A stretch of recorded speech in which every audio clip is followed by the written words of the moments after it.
La siguiente presentación, vinculadas a los prompts en los registros, que son aquellos reportes dados por el paciente acerca de resultados de distintas intervenciones, va a estar a cargo del doctor Óscar Fernández. Óscar es neurólogo del Departamento de Farmacología de la Facultad de Medicina de la Universidad de Málaga y del Instituto de Investigación Biomédica de Málaga. Óscar, muchas gracias por haber aceptado participar de nuestro simposio y te escuchamos con atención hablar de prompts en registros. Gracias.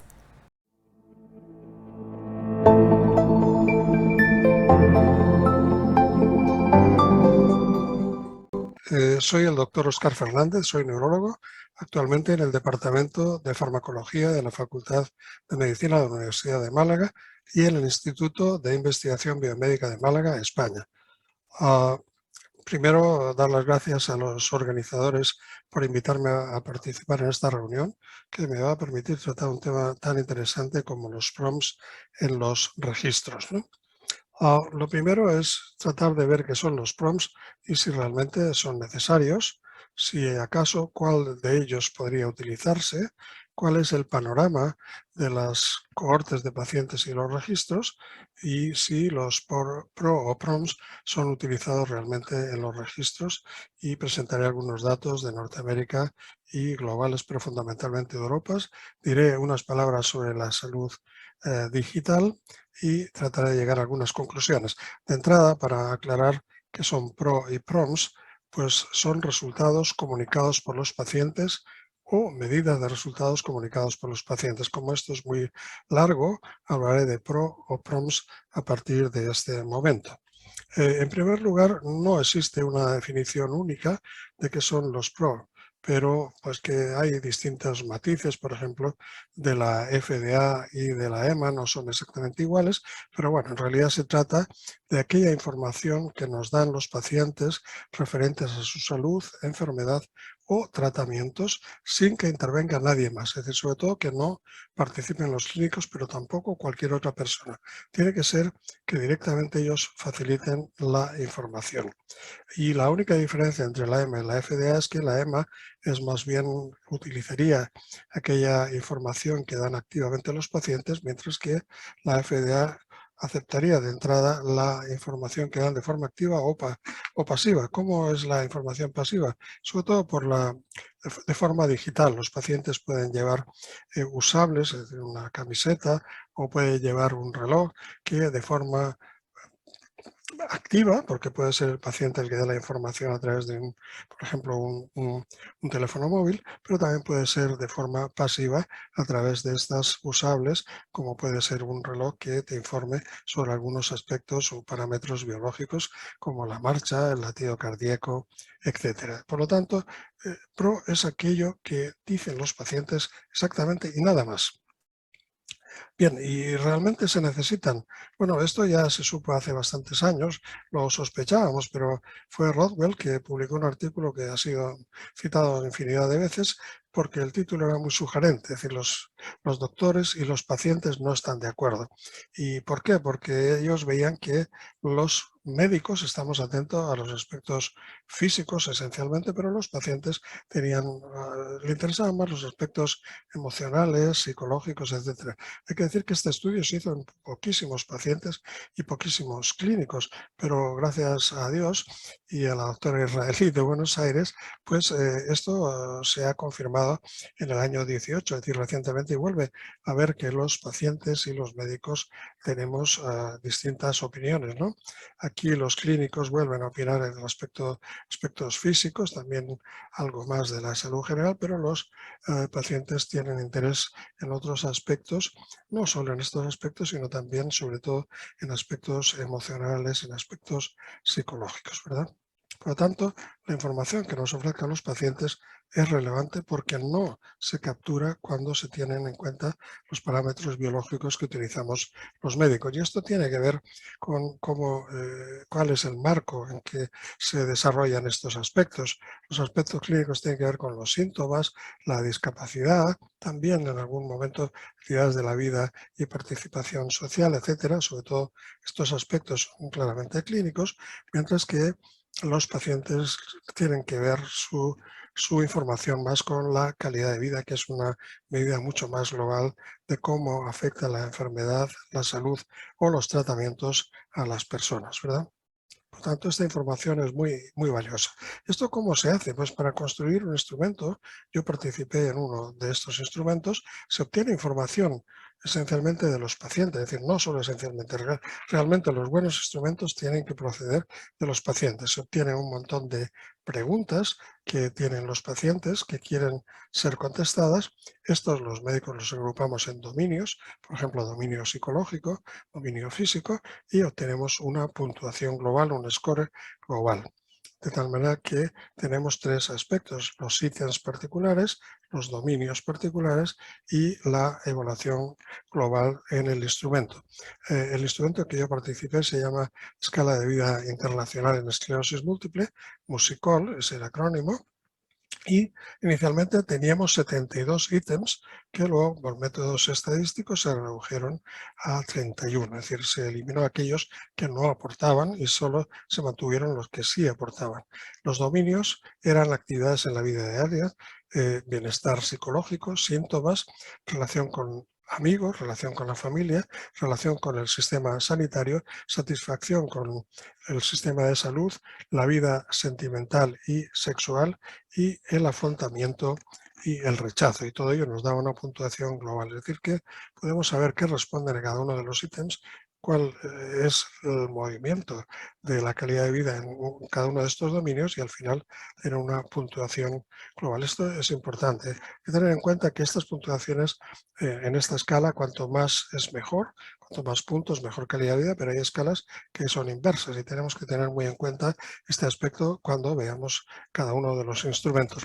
¿Cuál es el tema? El tema es que los PROS hay muchos, es decir, hay unos autores que en el año 17 hicieron este esfuerzo y revisaron cuántos había. Había 400 PROS en esclerosis múltiple, lo cual es una barbaridad y hace imposible conciliar los datos de la literatura. 323 PROS eran no específicos, por lo tanto genéricos. Las escalas genéricas son buenas para comparar entre enfermedades, pero no describen bien una enfermedad en particular, que estas se llaman específicas, y había 82 PROS específicos. Permiten medir muy bien una enfermedad, pero en cambio no permiten comparar también con otros instrumentos, ¿no? Con otras enfermedades, perdón. Por lo cual se suele pasar a una escala específica y casi siempre se utiliza una escala genérica como el 5 Eurocall, que son 5 preguntitas para tener alguna evaluación que nos permita comparar con otras enfermedades. Bien, ¿y qué han hecho estos autores? Esto fue muy interesante. Han utilizado una herramienta que se llama EMPRO. EMPRO es Evaluating the Measurement of Patient Reported Outcomes, es decir, vamos a evaluar las medidas que se utilizan como PROS. Y esto se hace con una herramienta que se desarrolló EMPRO en una universidad de Barcelona, en España. Bien, de 82 medidas específicas, pues ellos valoran estos aspectos, el concepto, es decir, ¿está bien definido el concepto de lo que se quiere medir? ¿Sí o no? La fiabilidad, ¿cómo de fiable es la escala? La validez. La validez es muy importante, la he subrayado en amarillo, porque es el grado con que el instrumento mide lo que se quiere medir, es decir, con que mide el concepto. La responsividad es cómo de bueno es la herramienta midiendo lo que quiere medir a lo largo del tiempo, cómo es de fácil de interpretar o difícil, cuál es la carga administrativa que conlleva. Existen modos alternativos de administración, por ejemplo, hay escalas en papel todas, pero también hay algunas electrónicas, etc.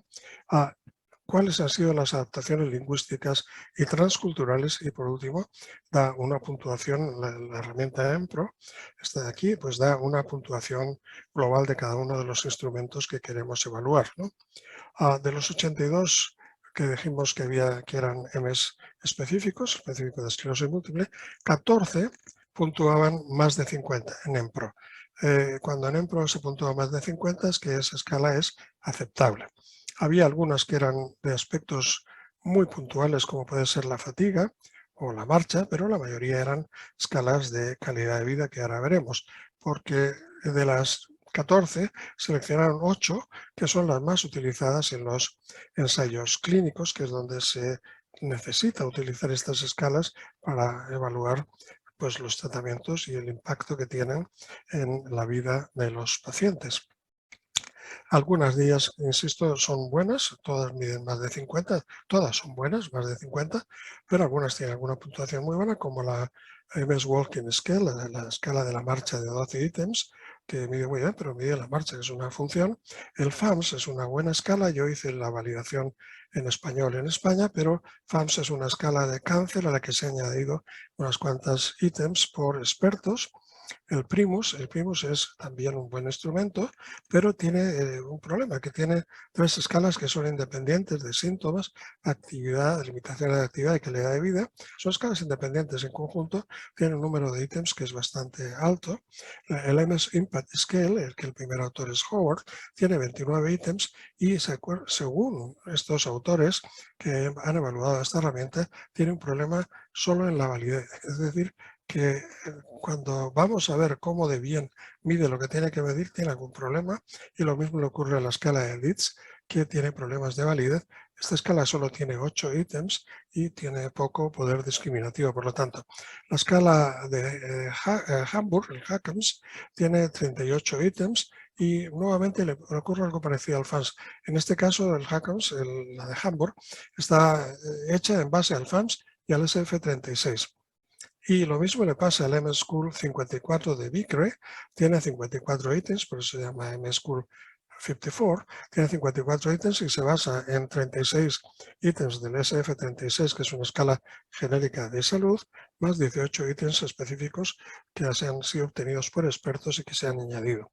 Y la escala que yo he participado, y por eso le hago algo de propaganda con permiso de ustedes, pues esta escala tiene 31 ítems, y tiene una versión electrónica que ahora veremos, y eso lo hace muy interesante. Ha sido desarrollada íntegramente desde los pacientes y por lo tanto debe de medir muy bien aquello que los pacientes nos quieran decir. Aquí tienen las puntuaciones EMPRO de las distintas escalas que ellos valoraron. En general son bastante aceptables en casi todas las variables, menos la validez. Insisto, esto es muy importante y lo resaltan estos autores, es decir, menos de 50 no es una puntuación aceptable, mientras que las demás sí cumplían más de 50. Respuesta al cambio es aceptable, interpretabilidad es aceptable y lo mismo las puntuaciones globales, aunque, insisto, MSIS 29 y la MSchool Leeds puntúan más, pero tienen un problema de validez. Todas las demás superan el índice de 50, pero pueden leer el artículo, que es muy ilustrativo si quieren conocer las propiedades de cada una de estas escalas.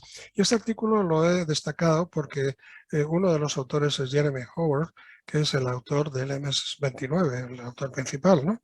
Y aquí lo que él y ellos en este estudio publican es la comparabilidad entre estas escalas que ellos seleccionan, el Leeds, Musicol 54, M6 29 no incluyen, por motivos que desconozco, Musicol. Pero cuando le preguntan al paciente si el PRO mide, es decir, si el instrumento mide efectivamente el impacto de la esclerosis múltiple en su calidad de vida, las mejores, Musicol. Estas otras dos tienen rojo. El rojo es malo. Si hay rojo, no es bueno. Y aquí, cuando preguntan si el PRO cubre los aspectos que son relevantes para mí como persona que vive con esclerosis múltiple, volvemos a lo mismo. En School 54 sale muy bien, las otras tienen rojos, quiere decir que hay pacientes que por lo menos no lo entienden. Y por el contrario, MSchool, en cuanto ve la carga es mayor, porque son muchos ítems y al paciente pues eso le puede costar más o molestar. Y aquí traigo este artículo que me parece súper interesante. La segunda autora se llama Bárbara Vicre. Bárbara Vicre es la autora principal del instrumento MSchool 54, Multiple Sclerosis Quality of Life 54. Y cuando se compara con Musicol, que es la escala internacional de calidad de vida, pues ella concluye que en realidad Musicol es más corta y por tanto sería más práctica para administrar a los pacientes y mejor, más cómoda, con menos carga que el MSchool 54. Es muy interesante que un autor publique este tipo de resultados, ¿no? Y otra cosa interesante de Musicol es que hay una versión computerizada, una versión digital, y en esa versión digital de las 31 variables que yo decía que había, pues resulta que con 16 es suficiente porque son las que suelen responder los pacientes y que con eso representa muy bien la calidad de vida de los pacientes. Es decir, sería una versión digital y además más corta en cuanto al número de ítems a utilizar porque serían los importantes, ¿no? Otro aspecto es la validación transcultural y, digamos, todo lo que se haya hecho por desarrollar la validación en distintas lenguas. Aquí hemos trabajado ya una serie de años, desde 2000 años, llevamos 21 años trabajando, pero en los primeros 8 y 10 años se han hecho de variaciones culturales y de lenguaje en 67 versiones y países en 35 lenguas. Esto no lo tiene ninguna otra escala, os lo puedo asegurar. En el árabe, por ejemplo, ha sido logrado en numerosos países, en inglés, en francés, en español, en ruso, en portugués, pero también se ha validado en mandarín en Taiwán, es decir, en chino, se ha validado en esloveno, se ha validado en turco, en ucraniano, ahora que está de moda por tristes motivos, en estonio, es decir, hay una serie hasta 35 lenguajes distintos en más de 60 países y esto tiene un valor incalculable. El valor incalculable es que para hacer esto se requiere el esfuerzo de miles de neurólogos, miles de pacientes y bastante inversión económica. Por lo tanto, antes de hacer una cosa como esta hay que pensárselo muy bien. La vida. La calidad de vida en realidad es el multidominio, un concepto multidominio, que representa la valoración global del paciente, la percepción global del paciente del efecto de la enfermedad y el tratamiento en aspectos físicos, psicológicos y sociales. Es decir, evalúa todo lo que le importa a la persona. Y aquí es muy importante que si decimos que ha aumentado el score global, tienen que haber mejorado todos los scores y no tiene que haber ninguna disminución en ningún dominio. Es decir, todo tiene que ser en la misma tendencia. Si es mejor, mejor. Si es peor, peor. Se pueden desarrollar otras herramientas PRO de información facilitada por los pacientes. Claro, se pueden desarrollar. Hay una guía de la FDA que explica muy bien cómo se hace un instrumento de estos. Es el círculo, no es el círculo beneficioso, es el círculo vicioso, digamos, ¿no? No es un círculo virtuoso que sí, sino que probablemente cuando te metes aquí lo consideras más un círculo vicioso, porque en realidad es muchísimo trabajo, después de muchísimo trabajo, después de muchísimo trabajo, y cuando acabas tienes que volver casi a empezar. Por lo tanto, desarrollar un nuevo instrumento de calidad de vida, de PRO, calidad informado por los pacientes más que de calidad de vida, pues es muy costoso, ¿no? ¿Cuál es el panorama de las cohortes y registros en esclerosis múltiple? Este es otro aspecto. ¿Cuánto se ha desarrollado? Bueno, en 2018 estos autores encontraban que había 25 cohortes y había casi 300.000 pacientes incluidos en los registros, ¿no? Y en Europa, desde 2007, con el apoyo de la Plataforma Europea de Pacientes de Esclerosis Múltiple y el apoyo de la EMA, se viene desarrollando estos últimos 15 años la MS Data Alliance, que es muy conocida, es un esfuerzo importantísimo y no es un esfuerzo europeo, es un esfuerzo global que en la actualidad ya contiene 42 registros con más de 190.000 pacientes que han sido registrados y seguidos ya regularmente, ¿no? Aquí podéis ver el mapa de los países incluidos en la MS Data Alliance. Está incluido Argentina, Brasil, Estados Unidos, etcétera, y otros países en el mundo. De tal manera que parece que es un proyecto con un predecible muy buen futuro, ¿no? ¿Cuánto hay de investigación en PRO y registros? Pues muy poco. De PRO, Patient Report Outcomes y esclerosis múltiple hay unos 50 artículos anuales, pero cuando incluyes la palabra registros se queda en 10. Es decir, realmente hay poca información que se refiera a PRO y especialmente en registros. pero sí que hay ya. Existe un registro norteamericano que tiene ese nombre impronunciable, que es un registro, hay que decirlo, basado en registro de datos fundamentalmente clínicos, aunque ellos incorporan el PROMIS, que es el Patient Reported Outcome Measure Information System, es decir, incluyen un sistema de información que va a ser rellenado por los pacientes, pero insisto que sería un esfuerzo llevado fundamentalmente por clínicos. En Europa hay una deriva distinta bajo el paraguas de la Federación Internacional de Asociaciones de Esclerosis Múltiple, la Asociación Italiana de Esclerosis Múltiple y la European Charcot Foundation, pues han desarrollado un programa que se llama PROMS, están desarrollándolo, un sistema que se llama PROMS y que es muy interesante. Yo voy a decir unas palabras que dijo Zaratín en este artículo. Paola Zaratín es la líder de este proyecto, una de las líderes, y en realidad hasta ahora se ha tratado de empoderar a los pacientes. A partir de ahora ya no es eso. A partir de ahora se trata de crear una ciencia basada en lo que nos cuenten los pacientes, es decir, para evaluar la enfermedad, para evaluar los tratamientos, para evaluar el curso clínico, es decir, todo lo vamos a evaluar tomando en cuenta variables que son aportadas por los pacientes, y esto va a crear una nueva ciencia que va a permitir mejorar el conocimiento de la enfermedad, mejorar el conocimiento de los tratamientos y sobre todo mejorar la situación de los pacientes, pero queda mucho por hacer. Esta sería la conclusión y con esto concluiré. Es decir, ¿cómo se ha organizado el PROMS? El PROMS tiene un equipo de gobierno muy complejo, no voy a entrar en ello, pero sí que puede insistir en que todos los niveles de esta organización van a estar permeados, van a estar sujetos a algún control, no solo control, sino participación de los pacientes que van a estar ahí, tanto en datos de investigación, manejo clínico, como desarrollo digital o sistemas sanitarios, cómo se modifican los sistemas sanitarios. Ya tiene unos objetivos, ya tiene unos stakeholders, es decir, quiénes son los accionistas, los que están interesados en participar, etcétera. Ya se sabe cómo va a evolucionar todo esto, pero bueno, pues los stakeholders son los pacientes, sus organizaciones, los clínicos, las autoridades reguladoras, la industria y los sistemas sanitarios. Todo ello va a llevar a un desarrollo digital con toda seguridad y lo que intentan es transformar todos los pros o PROMs en medidas digitales o electrónicas que permitan compartir la información. ¿Cuál es el problema?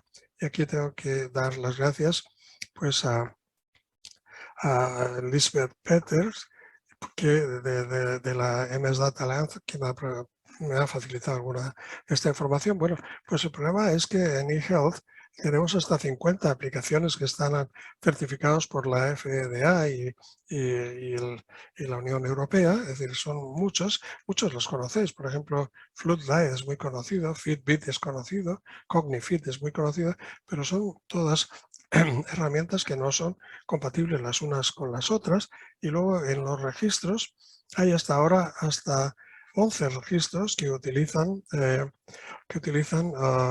tecnologías digitales, pero que no son compatibles.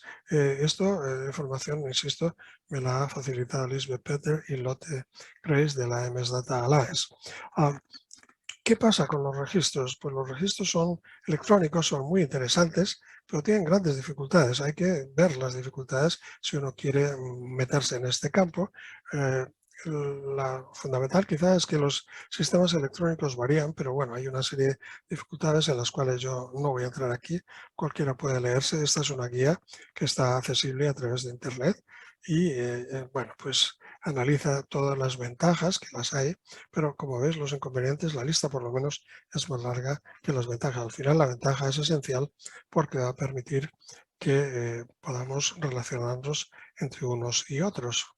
¿Y cuál es lo que se ha hecho? Lo más avanzado que se ha hecho es una revisión sistemática de 35 trabajos y se ha visto que fundamentalmente se trabaja hoy en este tipo de tecnología digital con medidas de rehabilitación, psicoterapia o la evaluación electrónica de la EDSS, del Composite, monitorizando algunos síntomas invisibles y también temas de adherencia y poco más. Es decir, todavía se requiere avanzar mucho más en esto de la e-health y la esclerosis múltiple. Y nada más, yo he llegado a mis conclusiones. Las conclusiones las he comentado antes, pero quiero traerlas aquí de nuevo para reforzar el hecho de que un cambio está ocurriendo. El cambio que los pacientes participen un poco, estén empoderados, no. Se trata de que ellos van a ser fundamentales, puesto que la información que procedan va a dar lugar a una nueva ciencia basada en variables facilitadas por los pacientes, PROS o PROMS, y con eso vamos a poder mejorar la investigación, el desarrollo de los tratamientos y, desde luego, mejorar la situación de nuestros pacientes. Y nada más, gracias por vuestra atención y estoy abierto a contestar sus preguntas.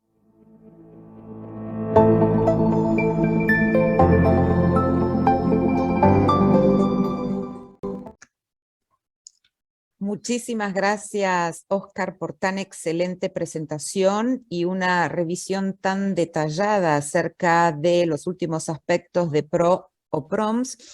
Y una de las preguntas que me surge, considerando lo que vos decías de la dificultad de poder incorporar toda esta información a los registros y el esfuerzo que esa implica, en los registros deberíamos incluir escalas de calidad de vida, como por ejemplo MusicWall, que de todas las que has presentado es la que impresiona ser la más relevante, de la que se puede sacar más datos, y adicionarle también los resultados que nos proporcionan los distintos devices o herramientas que nos pueden dar información proporcionada por el paciente, tanto en forma activa como pasiva. ¿Será eso posible de incluir ambos elementos en un registro para tener una información mucho más global de lo que le ocurre a ese paciente? ¿O es algo imposible?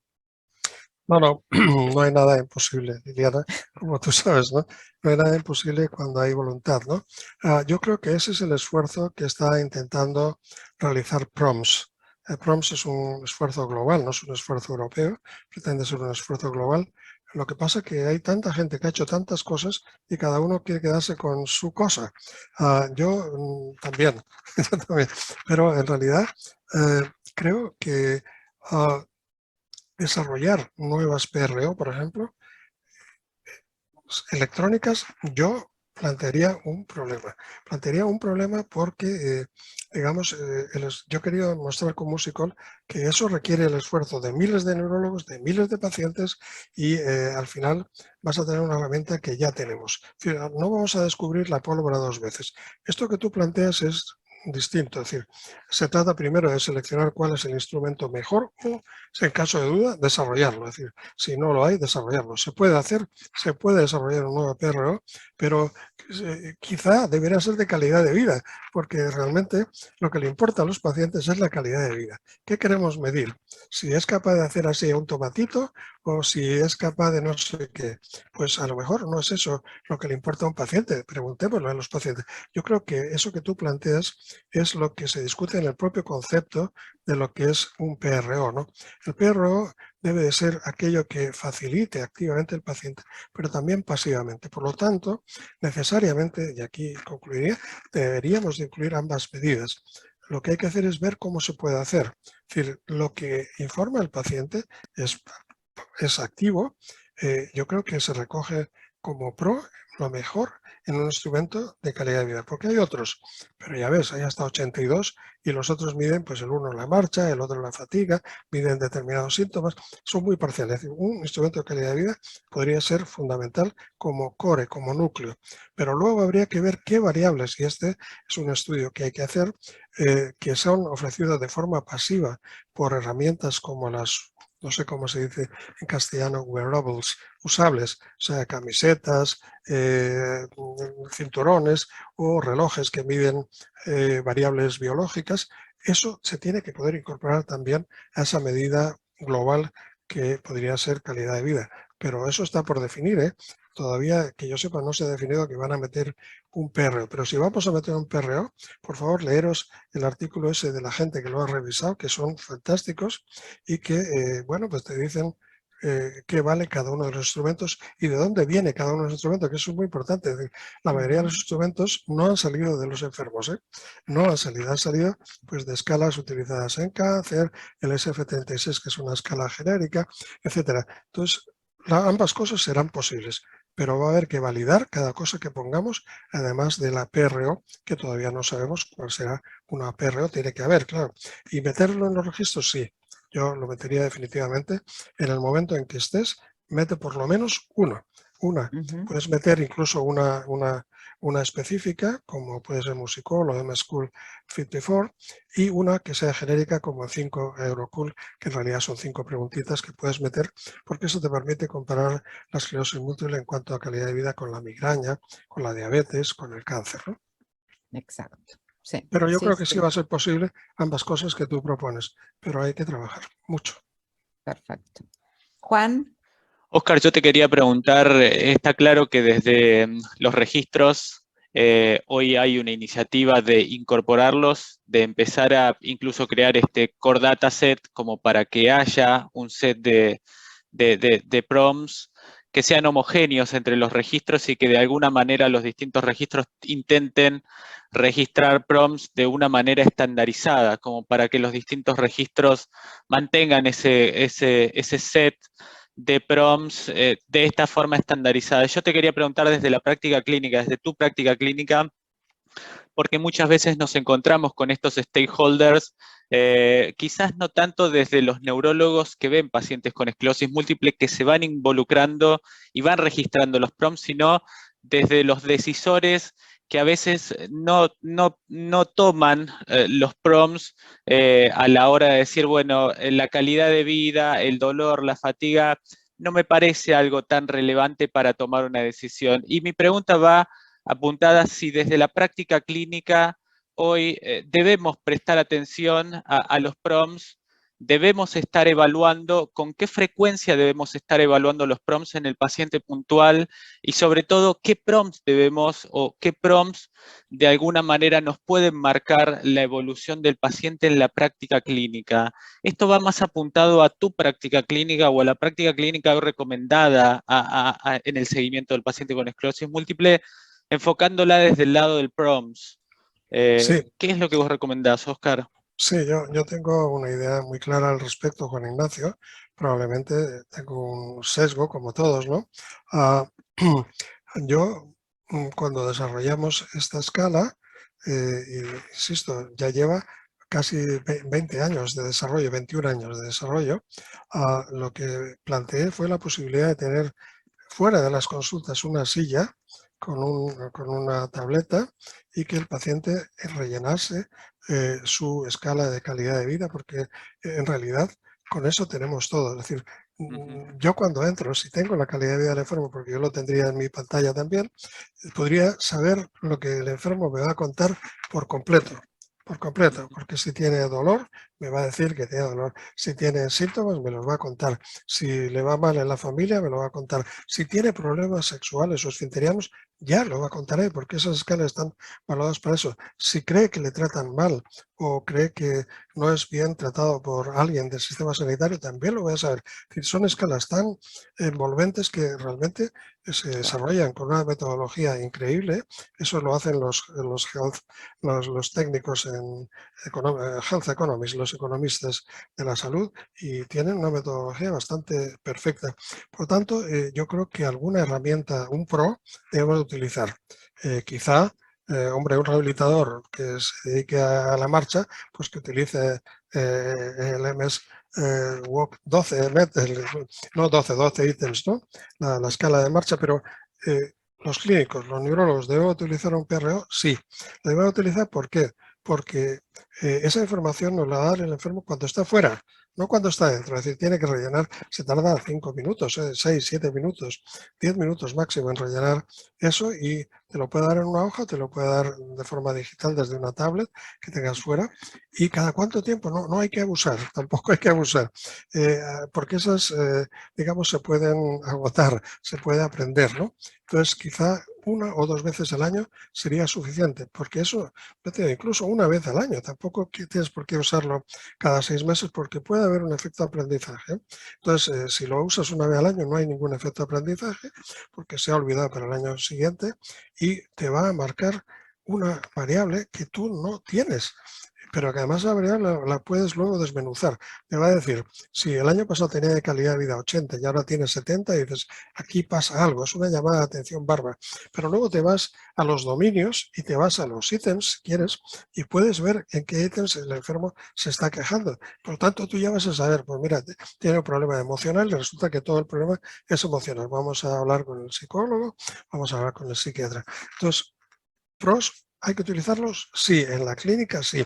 Y otra cosa que has preguntado, que la pregunta ha sido como una ametralladora, es ¿por qué las autoridades no hacen caso? Esa es mi perplejidad. Es decir, se ha empleado en todos los ensayos clínicos, pero ¿le hacen caso? No, no.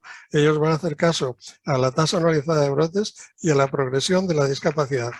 A lo mejor un poco al número de lesiones en resonancia magnética, pero eso es como prueba de concepto, como de verdad, tasa anualizada de brotes y progresión. No, la PRO van a incorporarse en el futuro como variables que las autoridades sanitarias van a tener en cuenta, porque son los enfermos los que van a empujar para que eso sea así, y realmente yo me lo creo. Yo creo que hay una nueva ciencia que se va a basar no tanto en si el enfermo anda 10 o 15 metros, sino en cómo es la vida del paciente en su conjunto y cómo le afecta la enfermedad y los tratamientos. Y eso se tiene que desarrollar. Yo creo que hasta ahora PROMS, el esfuerzo europeo, que es global, yo creo que va a tener algún éxito, pero también va a llevar tiempo y muchísimo esfuerzo, y al final lo que yo insistiría quizá con mi charla es que no vayamos a utilizar la pólvora, que la pólvora ya la tenemos. Ya hay una herramienta, no 8, hay una, que ya es pólvora. Es decir, ya puedes utilizarla para eso que tú quieres, para ver en la clínica qué pasa con otros ojos, que son los ojos del paciente que sufre la enfermedad.